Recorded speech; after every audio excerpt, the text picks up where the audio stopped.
dan menangis sejadi-jadinya, tantrum itu pasti ya, pasti anak akan mengamuk, akan rewel, akan sering terbangun di malam hari. Nah, ternyata proses penyapihan ini sangat-sangat berat jika kita tidak mengetahui cara yang tepat yang akan kita terapkan ke anak kita. Bagaimana perjalanan saya dalam menyapi anak saya di usia 2 tahun 6 bulan, yang mana awalnya itu gagal dengan metode WWL dan akhirnya berhasil dengan metode WWL juga.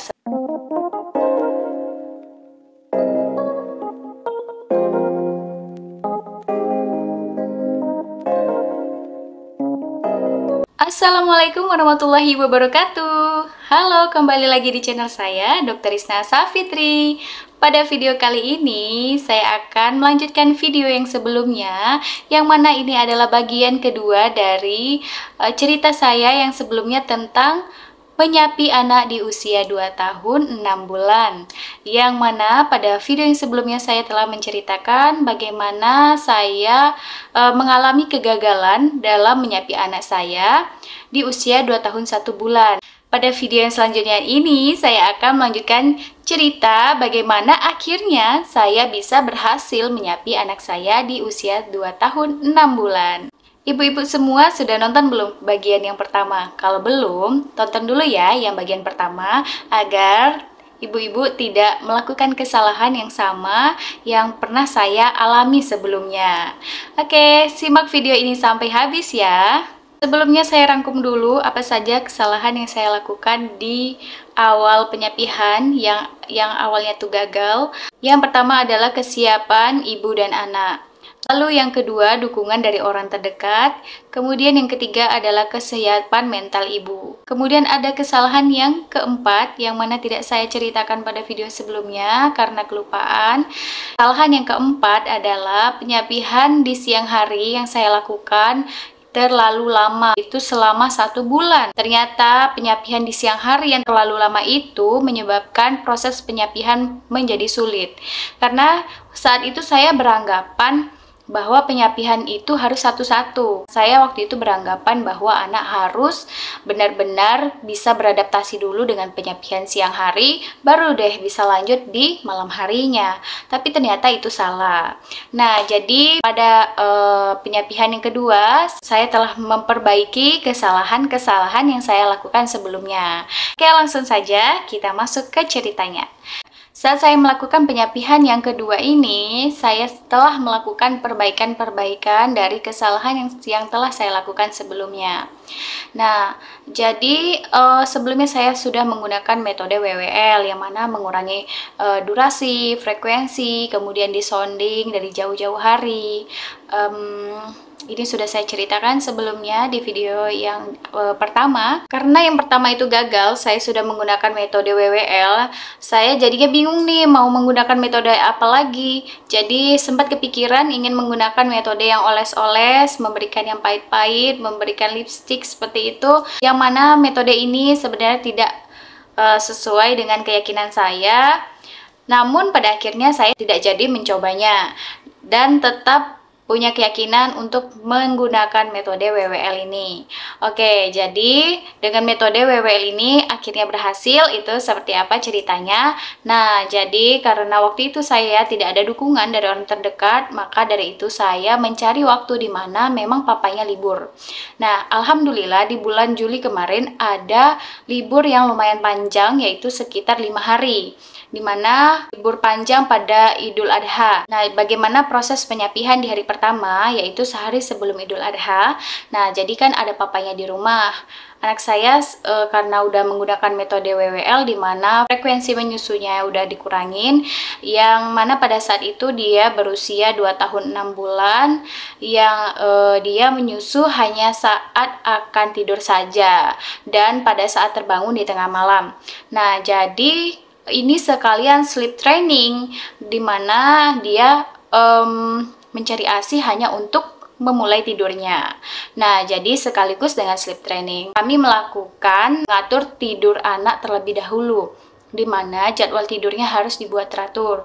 Nah, setelah tidurnya dibuat teratur, setengah jam sebelum dia tidur siang nih, misalnya dia waktu itu tidur siangnya jam 2. Maka setengah jam sebelum waktunya dia tidur siang, saya tinggal dia berdua dengan papanya di kamar.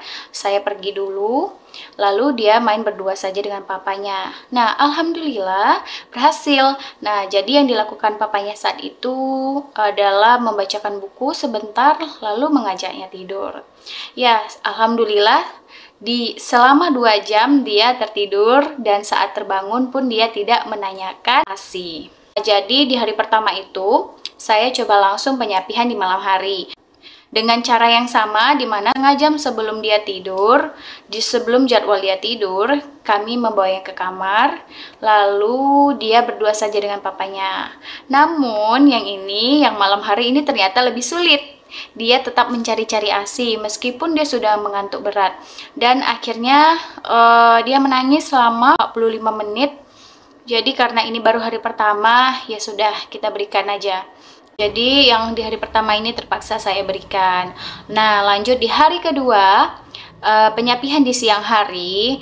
Kebetulan pada hari kedua ini papanya tidak ada di rumah, tetapi kami sedang dalam perjalanan silaturahmi. Dalam perjalanan itu, alhamdulillah dia tertidur, sehingga pada saat sampai di rumah dia masih tertidur.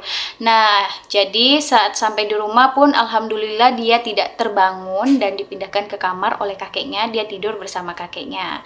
Dan berhasil selama 2 jam dia tertidur, dia tidak menanyakan ASI. Selanjutnya, penyapihan di malam hari pada hari kedua.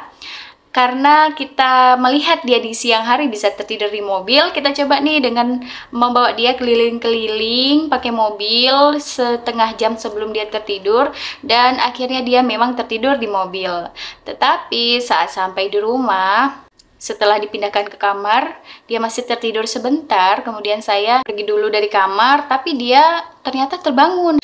Hanya sekitar 20 menit dia tertidur. Dan menangis sejadi-jadinya, tantrum itu pasti ya, pasti anak akan mengamuk, akan rewel, akan sering terbangun di malam hari. Tetapi karena kita sudah bertekad, maka kita harus menyediakan hati yang lapang, keinginan yang kuat, dan ketenangan jiwa. Ketenangan jiwa ibu itu sangat penting pada saat itu. Karena ketika anak rewel sejadi-jadinya, kita harus menenangkannya. Bagaimana kita bisa menenangkan anak kalau kita sendiri tidak tenang? Nah, jadi karena dia menangis 30 menit itu dia masih menangis, karena kita sudah bertekad untuk harus menyapi pada bulan ini, karena sudah terlalu lama nih, ditunda sekitar 5 bulan kan. Nah, jadi saya dengan papanya saling bergantian menggendongnya, menenangkannya, memberi pengertian, dan mengajaknya bercerita atau mengalihkannya dengan susu atau makanan kesukaannya. Dan alhamdulillah akhirnya dia tertidur. Tetapi memang tetap akan terbangun tengah malam menangis. Nah, kita harus sabar dan kembali menggendongnya dan menenangkannya. Nah, seperti itu. Jadi alhamdulillah dia tertidur di jam 12 malam sampai jam 3 pagi. Jam 3 pagi kembali terbangun dan menangis. Nah, kemudian jam 4 baru tertidur lagi. Oke, itu di hari kedua. Lalu di hari ketiga, saat penyapihan di siang hari, kita lakukan hal yang sama, di mana dia berdua saja dengan papanya setengah jam sebelum waktu dia tertidur. Namun papanya menawarkan dia susu atau makanan. Pernah saya baca bahwa sebagian anak itu ingin memegang PD pada saat penyapihan, dan itu bisa membuat dia sedikit tenang. Maka saya coba lakukan itu. Saya coba tawarkan, kan sudah tidak bisa nen lagi ya nak, karena kita sudah janjikan di umur segini kita harus selesai ASINya. Saya tawarkan untuk memegang PD dan dia mau. Oke. Dengan begitu dia akhirnya tertidur. Kalau anak sudah bisa mengalihkan dengan sesuatu yang lain yang bisa membuat dia nyaman, berarti dia sudah memiliki kontrol diri. Ini adalah suatu pertanda yang baik ya. Jadi di siang hari alhamdulillah terlewati dan berhasil dengan cara seperti itu. Kemudian di malam hari juga saya lakukan hal yang sama, di mana saya berikan pengertian kembali, saya gendong, saya nyanyikan lagu, kemudian ya juga saya tawarkan kembali untuk memegang PD dan dia mau.